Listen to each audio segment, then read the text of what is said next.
¿Alguna vez sentiste ese escalofrío gélido cuando alguien habla del despertar espiritual? Ese impulso repentino de cambiar de tema, de salir corriendo de la habitación, de buscar cualquier excusa para no seguir escuchando.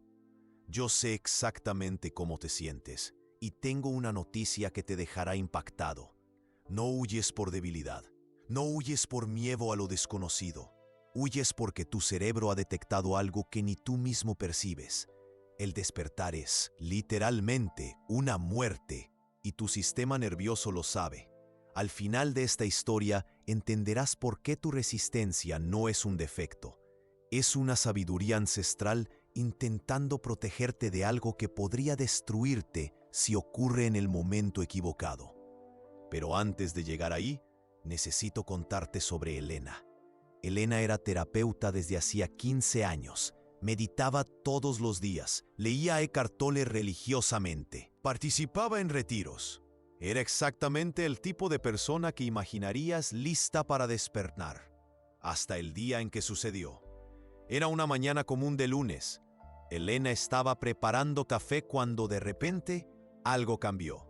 No fue una explosión de luz, no fue una sensación de paz infinita, fue todo lo contrario. Fue como si alguien hubiera apagado a Elena y hubiera conectado a otra persona en el mismo cuerpo. Miró sus propias manos haciendo los mismos movimientos de siempre, pero eran las manos de una extraña, manos que no le pertenecían. Los dedos se movían, el café goteaba en la taza, pero era como ver una película de otra persona. La casa donde había vivido durante 10 años se transformó en un escenario teatral. Cada objeto familiar, la mesa de la cocina, las fotos en la pared, las plantas que había regado la noche anterior, todo parecía haber sido colocado allí por otra persona, para otra vida. Cuando se miró en el espejo del baño, la impresión fue total. El rostro era el mismo, pero los ojos pertenecían a una completa desconocida. Era como si Elena hubiera salido de casa y hubiera dejado una doble para vivir su vida. Pero lo más aterrador no era no reconocerse a sí misma. Era darse cuenta de que no sentía la falta de quien era antes. La Elena de ayer había simplemente evaporado y no había dejado ni siquiera nostalgia. Durante 3 semanas no pudo trabajar. No pudo relacionarse con su marido. Ni siquiera podía sentir que esos pensamientos en su cabeza eran suyos. Los médicos dijeron que era despersonalización. Los terapeutas hablaron de una crisis existencial. Pero Elena sabía que era diferente. Ella había despertado y casi enloqueció en el proceso. ¿Quieres saber qué sucedió realmente con Elena? ¿Por qué el despertar casi la destruye? Y principalmente, ¿por qué tu propio sistema nervioso te está protegiendo de la misma experiencia? La respuesta está escondida en algo que ni los gurús ni los neurocientíficos quieren admitir. El despertar no es una metáfora cuando hablamos de muerte. Es literalmente un proceso de muerte cerebral. Déjame explicarte. Tu personalidad, tu identidad, todo lo que llamas yo, existe físicamente en tu cerebro. Son redes neuronales específicas, patrones de conexión que se han formado a lo largo de décadas. Cuando despiertas, esas redes comienzan a deshacerse. Es como si alguien entrara en tu casa y comenzara a demoler pared tras pared, mientras tú todavía estás viviendo allí. El Dr. Judson Brewer, un renombrado neurocientífico, descubrió algo perturbador en sus estudios sobre la práctica contemplativa profunda.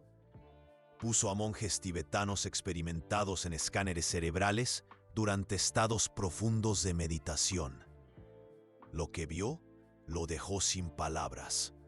Áreas enteras del cerebro se apagaron literalmente. La red neuronal predeterminada, responsable del sentido del yo, simplemente desapareció de los escáneres.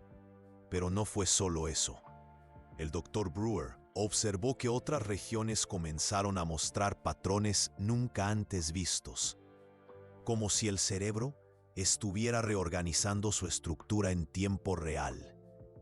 La corteza prefrontal medial, donde reside tu autobiografía personal, mostraba una actividad casi nula. El precuneus, que mantiene tu narrativa continua de identidad, estaba prácticamente fuera de línea. Era como ver a una persona deshacerse neuronalmente y recomponerse como alguien completamente diferente. Por algunos momentos, neuronalmente hablando, esos monjes dejaron de existir como individuos. Se habían convertido en nada o en todo, dependiendo de cómo interpretes el vacío. Cuando salieron del estado meditativo, el Dr. Brewer les preguntó qué habían experimentado. La respuesta fue unánime y perturbadora. Dijeron que habían muerto, completamente, y luego renacieron como algo más grande de lo que eran antes. No era una metáfora. Era una descripción literal de un proceso neurológico de muerte y resurrección de la identidad. Pero aquí está el detalle que nadie te cuenta. Esos monjes entrenaron durante décadas para soportar esta muerte temporal. Construyeron gradualmente la capacidad de existir sin las redes neuronales del ego. Elena no tenía esa preparación. Cuando el despertar llegó para ella, fue como intentar demoler un edificio sin evacuar a los residentes primero. Y eso es exactamente lo que tu cerebro está intentando evitar cuando sientes esa resistencia. Tu sistema nervioso es más inteligente de lo que imaginas. Puede detectar cuándo te estás acercando a un estado que podría desintegrar tu personalidad actual. Y como un padre protegiendo a un hijo, crea toda esa resistencia para mantenerte a salvo. Ahora, párate a pensar. ¿Cuántas veces comenzaste a meditar regularmente y luego paraste de repente? ¿Cuántas veces sentiste que estabas teniendo iluminaciones repentinas sobre la vida y luego misteriosamente perdiste el interés? Esto no es falta de disciplina, es tu cerebro aplicando los frenos. Pero hay algo aún más profundo sucediendo aquí. ¿Recuerdas cuando eras niño y tenías miedo a la oscuridad? No era solo imaginación. Tu cerebro estaba programado para tener miedo de situaciones donde no podía evaluar las amenazas. Lo mismo sucede con el despertar. Tu ego no puede evaluar lo que viene después de sí mismo.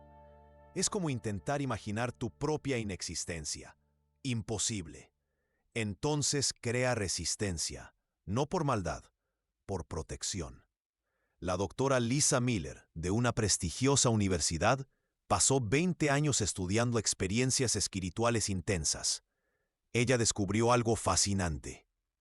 Las personas que han pasado por un despertar súbito sin la preparación adecuada tienen 3 veces más probabilidades de desarrollar ansiedad severa, depresión o episodios psicóticos. ¿Por qué? Porque la muerte del ego, cuando ocurre demasiado rápido, deja un vacío existencial que puede ser aterrador. Imagina despertar mañana y no saber quién eres, no reconocer tus propios pensamientos, no sentir conexión con tu propia vida. Ahora, ¿entiendes por qué Elena casi enloqueció? ¿Y por qué tu sistema nervioso te está protegiendo de esto? Pero aquí es donde la historia se pone interesante. Eckhart Tolle habla de su propio despertar como si fuera un evento mágico. Una noche, Eckhart Tolle se fue a dormir sumido en la desesperación más absoluta, y despertó iluminado, pero lo que no cuenta es el precio que pagó. Tolle pasó 2 años prácticamente inerte después del despertar, sentado en bancos de parques, incapaz de funcionar con normalidad. Su vida antigua había muerto, pero la nueva aún no había nacido. Estaba en el limbo, entre 2 existencias. Durante ese periodo, no podía trabajar, no podía relacionarse, vivía en una especie de trance permanente, intentando integrar esa nueva realidad. 2 años enteros. ¿Imagina si esto le sucediera a usted ahora? Con sus responsabilidades, su familia, su carrera. Podría pasar 2 años en un estado prácticamente vegetativo, mientras su nueva identidad se forma. Es por eso que usted se resiste, y gracias a Dios que se resiste. Su cerebro sabe algo que su mente consciente no sabe. Sabe que usted aún no ha construido las redes neuronales necesarias para sobrevivir a la muerte del ego. Es como querer escalar el Everest sin entrenamiento. Técnicamente posible, pero probablemente fatal. Pero hay algo aún más profundo sucediendo. ¿Ha notado que la resistencia al despertar es mayor, justamente cuando más lo necesita?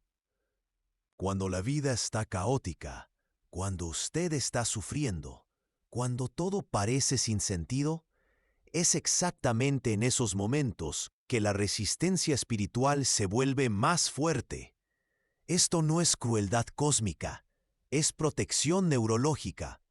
Cuando usted está en crisis, su sistema nervioso ya está sobrecargado. Añadir la muerte del ego en este momento sería como sobrecargar aún más un circuito eléctrico que ya está chispeando. Resultado: colapso total. El doctor Stanislav Grof, pionero en la investigación de la conciencia, documentó miles de casos de despertar espontáneo. Descubrió un patrón perturbador. Personas en crisis severas que pasaron por un despertar súbito tenían una tasa alarmante de hospitalización psiquiátrica. No porque el despertar fuera malo, sino porque el timing estaba equivocado. Era como hacer una cirugía a corazón abierto en alguien que ya tiene neumonía. Demasiado estímulo para el sistema que procesar al mismo tiempo. Es por eso que las tradiciones espirituales antiguas eran tan rigurosas.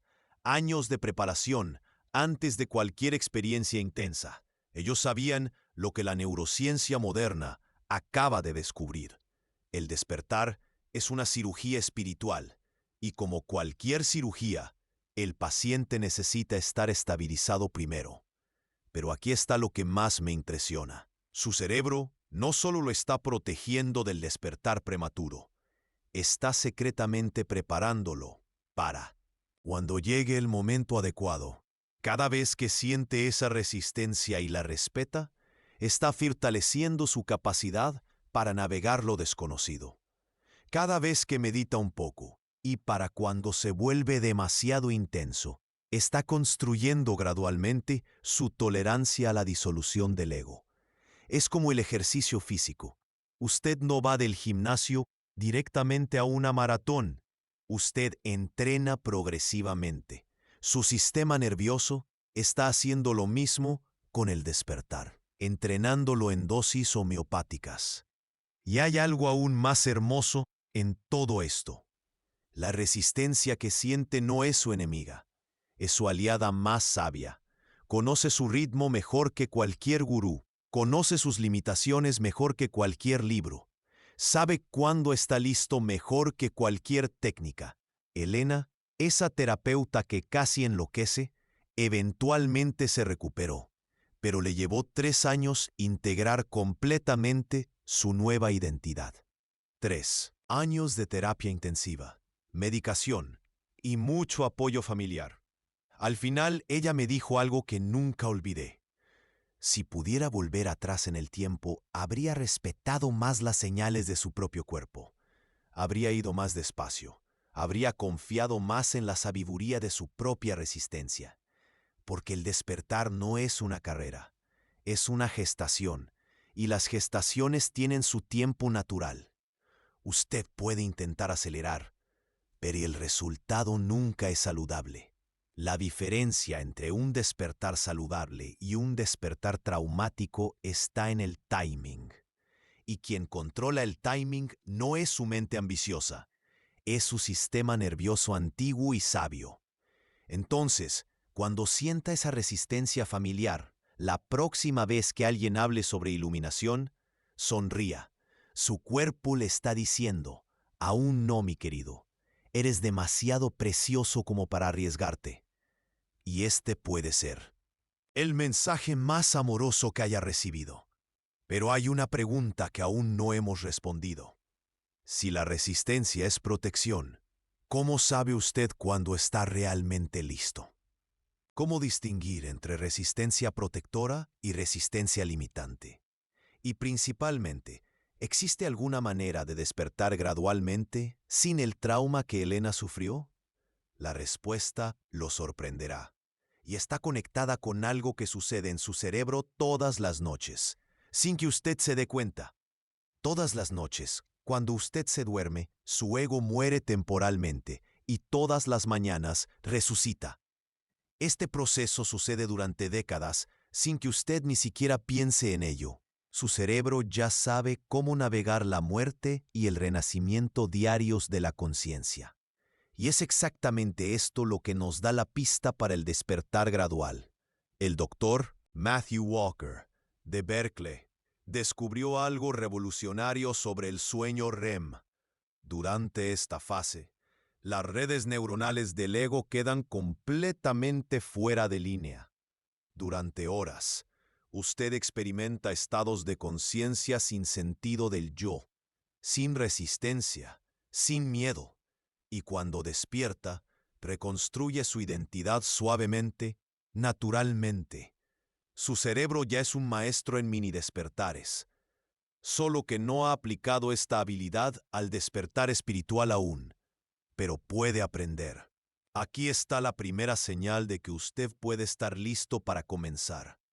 Usted deja de tener miedo de sus propios sueños, sueños intensos, sueños vívidos, sueños donde usted es otra persona o no es nadie.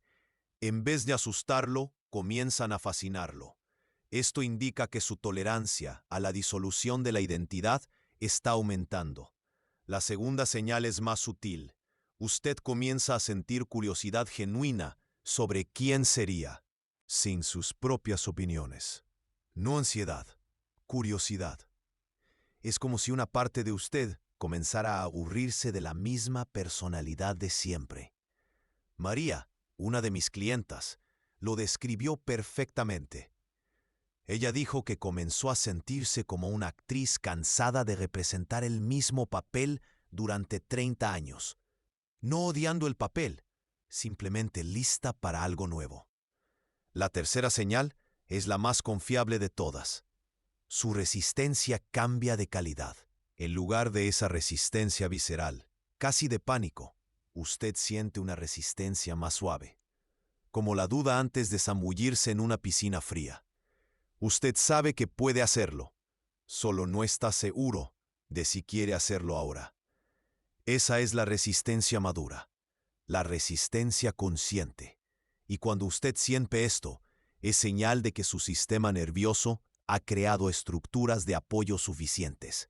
Pero incluso cuando aparecen estas señales, el enfoque gradual sigue siendo el más seguro. Y aquí está el protocolo que desarrollé después de acompañar a cientos de personas a través de este proceso. Primera fase. Familiaridad con estados alterados suaves. Comience con meditación de 5 minutos, no más, y pare en el exacto momento en que sienta cualquier tipo de disolución de la identidad. Esto puede parecer ridículamente cauteloso, pero tiene una razón neurológica profunda. Imagine que su personalidad es como una casa antigua. Cada pared, cada viga, cada cimiento representa décadas de condicionamiento psicológico. Cuando usted medita intensamente, es como si comenzara a mover la estructura de esa casa. Un poco de reforma es saludable. Demolición completa sin preparación es colapso total. Esos 5 minutos diarios son como inspecciones regulares de la estructura. Usted verifica la solidez de los cimientos, identifica áreas que necesitan refuerzo, se familiariza con la arquitectura de su propia psique. Cada experiencia breve de alteración de conciencia fortalece su capacidad de navegar lo desconocido. Eso no hay que seguirlo. Usted está literalmente construyendo nuevas redes neuronales de apoyo. Es como meter los pies en el agua antes de nadar. Está entrenando su sistema nervioso para reconocer que estos estados son seguros, controlados, temporales. Segunda fase. Ampliación gradual de la tolerancia. Después de semanas o meses en la primera fase, naturalmente sentirá ganas de permanecer más tiempo en los estados alterados. Y aquí está el detalle crucial. No fuerce, siga el impulso natural. Su sistema nervioso está constantemente evaluando su capacidad. Él sabe mejor que cualquier técnica cuándo usted ha desarrollado estructuras internas suficientes para soportar más disolución. Es como aprender a nadar. Primero usted está en la parte poco profunda. Luego naturalmente se aventura un poco más adentro. Luego un poco más, siempre respetando su nivel de confort. Cuando esto sucede, significa que su cerebro ha construido nuevas redes neuronales de soporte. Redes que pueden funcionar incluso cuando las redes del ego están disminuidas. Usted literalmente ha desarrollado una segunda personalidad de respaldo que puede operar durante los estados alterados. Tercera fase. Integración de insights. Esta es la fase que la mayoría de las personas se saltan. Y es por eso que tantos despiertos quedan desequilibrados. Cada insight que usted tiene en estados alterados necesita ser traducido a su vida común. No sirve de nada tener revelaciones profundas sobre la naturaleza de la realidad si usted sigue peleando en el tráfico. No sirve de nada experimentar amor universal si usted todavía trata mal al camarero. La integración es como traducir un idioma extranjero. Los insights espirituales hablan un lenguaje simbólico, emocional, no verbal. Su vida práctica habla un lenguaje lineal, lógico, funcional. Usted necesita aprender a ser bilingüe. La integración es lenta, suave, casi imperceptible, como una tinta extendiéndose gradualmente en el agua. Una mañana usted percibe que reaccionó diferente a una situación estresante. Una tarde, usted nota que no se identificó tanto con un pensamiento negativo. Por la noche, usted observa que escuchó a alguien con más compasión. Pequeños cambios, pero constantes, acumulativos, transformadores. La doctora Willoughby Britton, de la Universidad Brown, estudió específicamente el despertar gradual versus súbito. Sus descubrimientos son fascinantes. Personas que despertaron gradualmente mantuvieron estabilidad psicológica. Consiguieron integrar insights espirituales sin perder funcionalidad. Más importante aún, ellas reportaron menos resistencia a lo largo del proceso. ¿Por qué? Porque respetaron el tiempo de su propio sistema nervioso. Pero hay algo que necesito contarles sobre la resistencia que puede cambiar completamente su perspectiva. La resistencia no disminuye linealmente. Ella viene en ondas.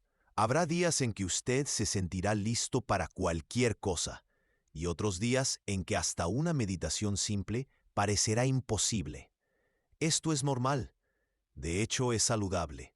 Su sistema nervioso está calibrando constantemente, ajustando su capacidad, basado en 1000 factores que usted ni siquiera percibe. Estrés en el trabajo, calidad del sueño, relaciones, incluso la estación del año afectan su preparación neurológica. La sabiduría está en surfear estas ondas, no en luchar contra ellas. En los días de alta resistencia, practique la autocompasión. En los días de baja resistencia, practique con cuidado. Nunca fuerce, nunca luche, siempre baile con lo que está presente. Y aquí está algo hermoso que descubrí acompañando a personas en este proceso. La resistencia gradualmente cambia de enemiga a aliada, a profesora, a guía.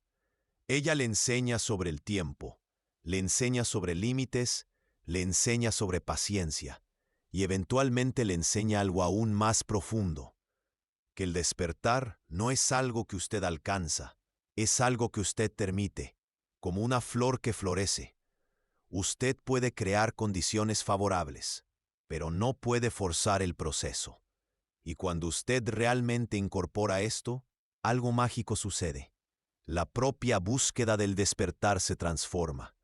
En vez de una carrera desesperada para escapar de quien usted es, se convierte en un baile suave con quien usted se está convirtiendo. Roberto pasó por esta transformación. Él había meditado intensamente por años, siempre luchando contra su resistencia, hasta el día que decidió hacerse amigo de ella. Comenzó a conversar con su resistencia, a preguntarle qué necesitaba, a agradecerle por estar cuidando de él. ¿Y sabe lo que pasó? La resistencia comenzó a disminuir naturalmente, no porque él luchó contra ella, sino porque finalmente sintió que podía confiar en él, como un animal salvaje que se acerca cuando usted deja de intentar capturarlo.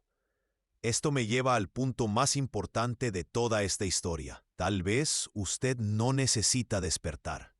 Tal vez usted solo necesita dejar de luchar consigo mismo. Tal vez el verdadero despertar sea percibir que usted ya es perfecto exactamente como está, con toda su resistencia, con todos sus miedos, con toda su humanidad. El doctor John Prendergast, pionero en la terapia del despertar, descubrió algo revolucionario. Las personas más equilibradas espiritualmente no eran las que tenían las experiencias más intensas. Eran las que habían desarrollado la mayor aceptación de sí mismas, incluyendo la aceptación de su propia resistencia al despertar. Es una inversión completa de todo lo que nos han enseñado. En vez de despertar a pesar de la resistencia, despierte a través de la resistencia, con la resistencia, abrazando la resistencia, porque tal vez ella no sea el obstáculo en el camino. Tal vez ella sea el camino. Ana descubrió esto de la manera más inesperada. Después de años intentando trascender su miedo al despertar, ella decidió investigarlo profundamente. Durante meses, ella había luchado contra esa resistencia visceral que surgía cada vez que intentaba meditar más profundamente. Era como si hubiera un guardián interno gritando, «¡Pare!». Cada vez que Elena se acercaba a estados alterados, sentía una resistencia profunda, una lucha interna, frustrada y exhausta de pelear consigo misma. Elena tomó una decisión radical. En lugar de meditar para escapar del miedo, meditó para conocerlo, para dialogar con él, para entender qué quería realmente. La primera vez fue aterrador. En lugar de intentar trascender la resistencia, se sumergió directamente en ella. «¿Qué quieres de mí?», le preguntó silenciosamente a esa parte de sí misma que siempre saboteaba su despertar espiritual. Lo que descubrió la impactó. Debajo de la resistencia había una voz familiar, cariñosa. Elena comprendió que había pasado años peleando con la parte de ella que más la amaba. Su miedo era el guardián de su seguridad, su resistencia, el escudo de su sanidad, su sabotaje interno, el abrazo de una energía maternal que conocía sus límites mejor que ella misma. Durante semanas, continuó esos diálogos internos, conversando con su resistencia como si conversara con una amiga querida, preocupada por ella. «Entiendo tu preocupación», decía Elena. «Cuéntame más sobre lo que ves y yo no veo». Y gradualmente la resistencia comenzó a contar su historia. Hablaba de otros momentos en la vida de Elena en los que se había apasionado demasiado y se había lastimado. Relaciones en las que se había entregado completamente y se había vuelto demasiado vulnerable. Proyectos en los que había invertido más allá de sus fuerzas y se había agotado. La resistencia tenía una memoria larga y una sabiduría acumulada. Y cuando Elena honró eso, cuando agradeció eso, cuando realmente escuchó su propia sabiduría interna, algo se disolvió. No el miedo, sino la lucha contra el miedo. Y en ese espacio de no lucha, algo nuevo pudo emergir. No el despertar que imaginaba, algo más suave, más integrado, más humano. Una forma de conciencia expandida que incluía y honraba sus limitaciones. en vez de intentar trascenderlas. Ella me dijo que se sentía como si hubiera despertado a su propia humanidad, en lugar de despertar a algo más allá de ella, como si finalmente hubiera hecho las paces con todos los aspectos de sí misma, incluyendo los aspectos que quería cambiar. Y quizás eso es exactamente lo que el mundo necesita ahora. No más gurús trascendentes flotando sobre la condición humana, hablando de dimensiones que pocos pueden acceder, sino personas despiertas que han abrazado completamente su humanidad, que han hecho las paces con sus limitaciones, que han encontrado lo sagrado en lo imperfecto, personas que han despertado al hecho de que no necesitan despertar a algo más allá de sí mismas, porque cuando realmente observas, ¿qué es lo que intentas despertar? Es esa parte de ti que se siente inadecuada, que cree que necesita ser diferente para ser digna de amor, que piensa que su humanidad es un obstáculo para la espiritualidad. Pero ¿qué pasaría si fuera exactamente lo contrario? Y si tu humanidad, con toda su imperfección, fuera la expresión perfecta de la conciencia universal manifestándose a través de ti. Y si tus limitaciones fueran las fronteras sagradas que permiten que la infinidad se experimente de forma única a través de tu perspectiva particular. Y si tu resistencia, tu miedo, tus neurosis fueran exactamente las herramientas que la existencia escogió para conocerse a sí misma a través de tus ojos. Ya eres lo que estás buscando, no como concepto filosófico, como realidad concreta. Tu resistencia es sagrada porque es tu forma de protegerte. Tu miedo es sagrado porque es tu forma de preocuparte por tu propia continuidad. Tu imperfección es sagrada porque es la firma única de la vida expresándose a través de ti. Y cuando te das cuenta de esto, realmente te das cuenta en las células, en los huesos, en la sangre. Algo interesante sucede. Dejas de huir del despertar, no porque ya no tengas miedo, sino porque te das cuenta de que no hay lugar a donde huir. El despertar no es un destino, es tu condición natural. Siempre lo fue. Ya estás despierto, siempre lo has estado. Solo estabas demasiado ocupado luchando contigo mismo para darte cuenta. La resistencia que sentías era solo el sonido de la vida protegiéndose, honrándose, amándose. Y cuando escuchas eso, realmente lo escuchas. Quizás descubras que el despertar que estabas buscando estaba sucediendo todo el tiempo, en tu resistencia, en tu lucha, en tu humanidad imperfecta y hermosa. El despertar es una muerte disfrazada, y huiste de ella porque tu sabiduría más profunda sabía algo que tu mente no sabía, que no necesitabas morir para despertar, solo necesitabas dejar de luchar para vivir. Y en ese momento de entrega, de aceptación, de profundo amor propio, quizás descubras que nunca estuviste dormido. Solo estabas soñando que necesitabas despertar. Ahora para, respira profundamente, siente tu corazón latiendo. Esa resistencia que sientes al escuchar estas palabras, esa también es sagrada. Hónrala, agradécela, ámala, porque es ella cuidando de ti, de la manera que siempre supo hacer. Y quizás ese sea el despertar más profundo de todos.